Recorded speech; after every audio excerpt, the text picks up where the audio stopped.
If you feel like you've had huge inner breakthroughs before in your life, but somehow you always seem to loop back to the same problems and patterns, this video is for you.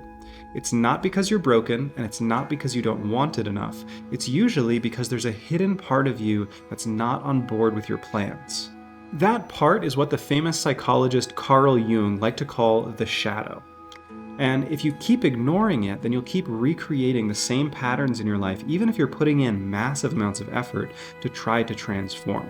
In this video, I want to walk you through what shadow work actually is, why the shadow tends to show up as self-sabotage, and how you can start to work with it in a grounded, practical way. By the end of this video, you'll have a simple 3-step practice and a few tools that you can start using immediately, so this doesn't just become another video that you watch and forget. So let's start with the basic question. What even is the shadow? In Jungian psychology, the shadow is essentially the part of your personality that doesn't fit the ideal image of who you're supposed to be. You could think of it like an unconscious storage room for all of the traits and desires and impulses that your social environment and your ego decided weren't acceptable. To really understand the shadow, it helps to look at it in relationship to two other ideas. On the one hand, your persona, and on the other, your ego. Your persona is basically your social mask. It's how you want to be seen. It's the I'm chill, I'm productive, I've got it together version of you that you put forward at work, online, or with distant friends. The ego, on the other hand, sits behind that. It's the voice in your head that says, this is who I am, this is what I like, and this is what I believe. It holds on to your memories, your story about who you are, and your values. Your shadow, on the other hand, contains all the parts that persona and that ego decided didn't belong. As you grow up, your ego learns when I act like this, I get love and attention and approval, but if I act like that, then I get shame, punishment, or I get ignored. So it starts to build a rule book. Crying is weak, anger is dangerous, being too confident is arrogance, and needing things from people gets you hurt. The parts of you that get praise get pulled into the persona, the social mask, but the parts of you that get you in trouble with the other people around you, particularly parents or close friends, they get exiled, but they don't actually disappear. They get shuttled off into this space that we're talking about, the shadow. So the shadow is everything about yourself that you don't want to be, all the traits and emotions that don't match your ideal image. So if your persona is easygoing and nice, then your shadow might hold your rage, your competitiveness, your jealousy, or your neediness. But it's important to understand that the parts of ourselves that we exile into the shadow aren't always negative. For example, if your persona, your social mask, is strong and independent, then your shadow might contain your vulnerability, your softness, and your love. These traits aren't evil, but they often are underdeveloped. They're like muscles that we never really got the chance to practice and use, and so they feel clumsy and hard to control. Let's take anger as an example. As a kid, let's say you get angry and you don't really know how to express it yet, so you yell or you slam doors or you hit one of your siblings. A parent or an adult around sees you doing that and starts to say something like, "What are you doing? Don't you ever act like that again." At that point, your little brain does the math. When I express anger, I lose love. Love is survival, so anger isn't safe. But here's the thing, you can't just delete anger. And so you shove it down. You force yourself to become a peacemaker and pretend to be nice, and people start to tell you, oh, you're so easygoing. On the surface, that might sound great, but because you never actually got the chance to practice using your anger in skillful ways, it stays stuck in this raw and immature state. It lives in your shadow as this big, messy energy that you don't trust, and it tends to explode out at unexpected moments when you're not in conscious control. And modern psychology backs this up. When we suppress our emotions, it doesn't actually get rid of them. What tends to happen instead is that we massively increase our physiological stress, our depression and anxiety symptoms, and we actually start to negatively impact our long-term memory because suppressing emotion actually has secondary effects on all of the memories that are associated with those emotions. And what matters most for you, if I had to guess, is that this kind of emotional suppression turns into self-sabotaging behaviors. So let's look at how that happens. Self-sabotage is what we call it when your goals don't match your actions. Like, let's say you say that you want a healthy relationship, but you find yourself constantly ghosting people who treat you well and chasing after people who don't. Or, as another example, let's say that you tell yourself you want to write a book, but you always find yourself just scrolling on Instagram or endlessly playing video games instead. Most people label this a lack of willpower, but psychology disagrees. From the perspective of psychology, what's really going on here is that there's two different parts of you that want wildly different things out of life and are ending up in conflict. On the one hand, you have the conscious goals of your persona and your ego, like, I want to get fit, or I want to start a business, whatever that is.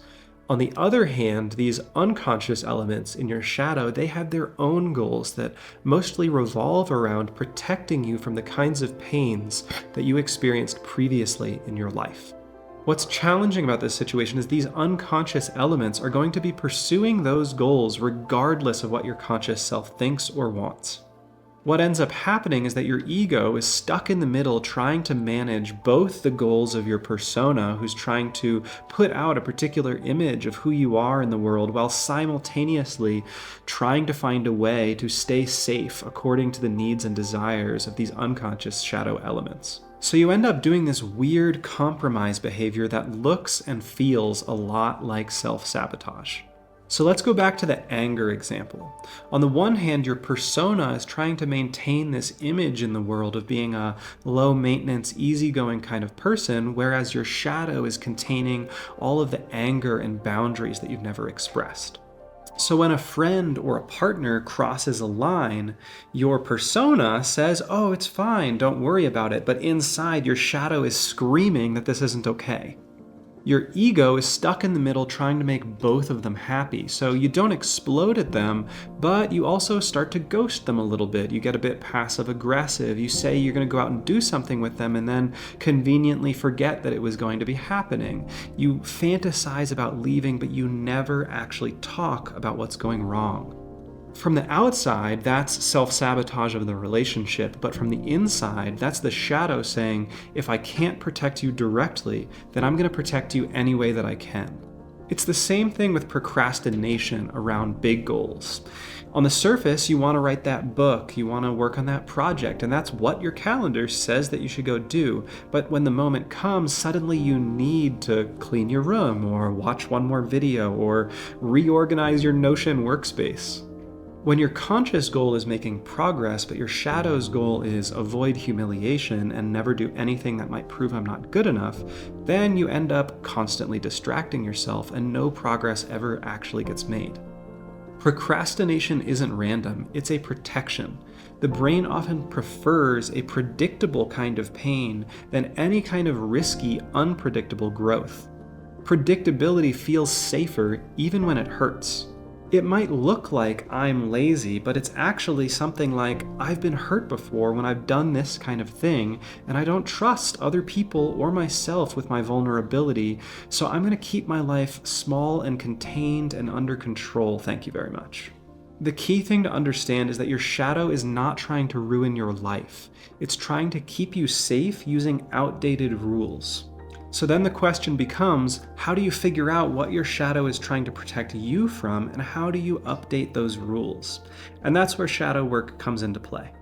We'll get into that 3-part practice that I promised earlier in just a couple minutes, but there's one more idea that you need to be able to understand in order to do those practices effectively, because really it changes everything.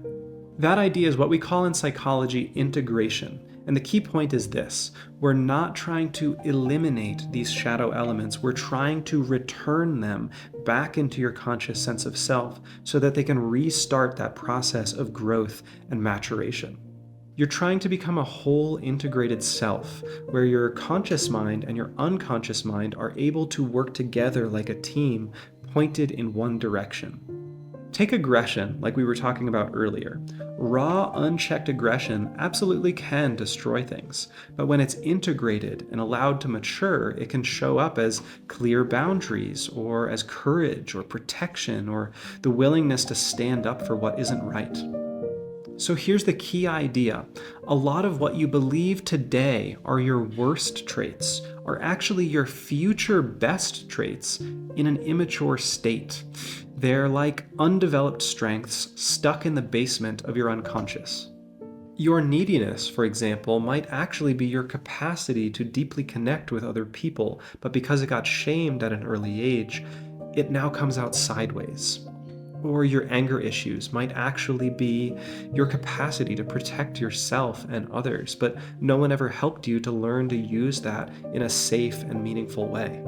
In order for these parts to grow into what they can become, you need to accept them.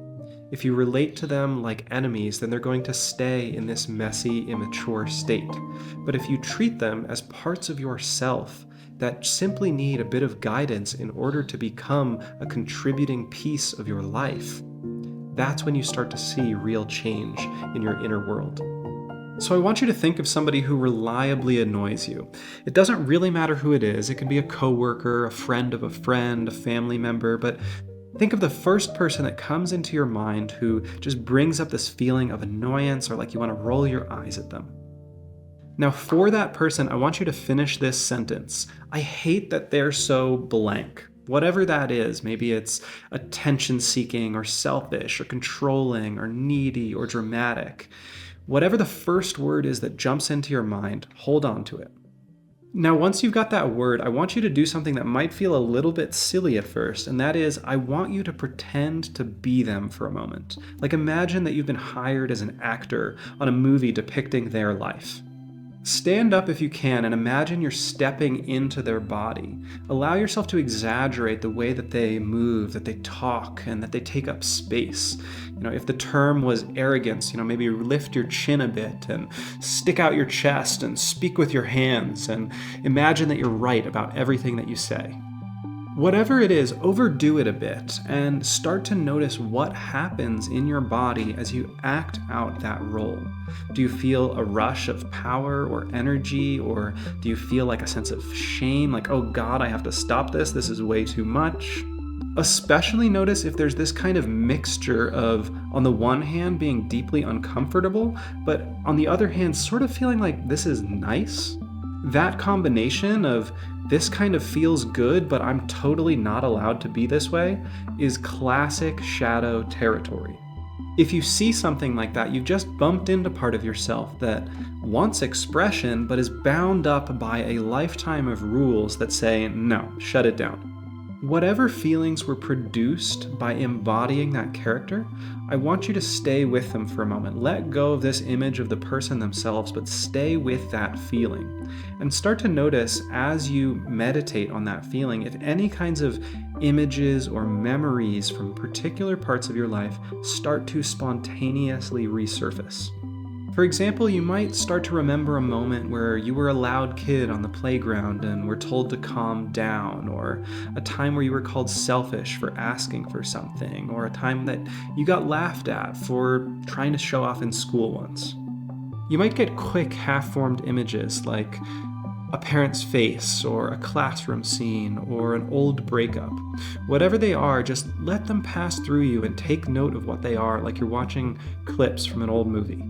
You don't have to analyze every memory, but start to look for a pattern or a story in what's being shown to you, and try to formulate that into a sentence like, oh, when I act arrogant for 30 seconds, I get this weird feeling of power and shame inside of my chest, and suddenly I start getting memories of this time when I was in school and I was trying to boast about something, and then everybody started making fun of me. So once you've done that exercise, you can move on to the second step. Actually write down these three things: the trait that you didn't like, that you were embodying as an experiment, the feelings that brought up in your body, and the kinds of memories that you notice resurfacing as you do that exercise. Putting those puzzle pieces together, you're going to start to see the outline of a part of your shadow, the part of yourself that got exiled. Take those three ingredients and any realizations you might have had along the way and try to synthesize them into a sentence. Something like, there's a part of me that wants to be able to talk proudly about what I do, but whenever I imagine doing that, my brain says I'm not allowed to do that because then people aren't going to like me and they're going to reject me. Sometimes as you start to do this kind of digging, then you begin to run up against deeper, heavier material inside of yourself, like deep shame or memories of bullying or emotional or physical abuse. If that's the case for you, that's your cue to start to slow down, maybe take a break, and if you can, bring this kind of material into therapy. If you don't currently have a therapist, I do offer free therapy consultations. You're welcome to reach out to me through the link in the description. Okay, so let's say you've done all this. You've named a trait that you can't stand, and you've experimented with embodying it, and you've noticed the kinds of emotions that produces, and traced those back to memories that created core fears and rules for you. Now what? That's where the third part comes in, accepting and retraining this part of yourself that you're rediscovering with tiny experiments rather than slamming the door on it again. I want you to imagine this part that you've just made contact with, maybe it's the needy one or the angry one, as a kid who never really got the chance to grow up. A younger version of you who's been living in the basement of your mind and never really got out much. No one taught this kid how to be considerate or how to ask for what they need or how to express big feelings in a way that doesn't create a big mess. The world just told them, stop being like that, and pushed them to the side. Your job is to help them realize that they're allowed to exist, that they're allowed to be on a healing journey, and that they don't already need to be perfect. Even if that young part of you can be a bit unhinged or out of balance at times, there are good qualities inside that need to be salvaged and given the opportunity to grow. Let's keep going with this arrogance example. Let's say that there's this part of you inside that wants to be able to express pride, but got shut down because people at one point thought you were full of yourself. Underneath the judgment that you have today of cocky people is actually this desire to be admired and truly seen or even celebrated. Now, maybe there's pieces of that you want to let go of, but there's also something beautiful there. There's this desire to be a meaningful contributor to the world around you and someone that people look up to.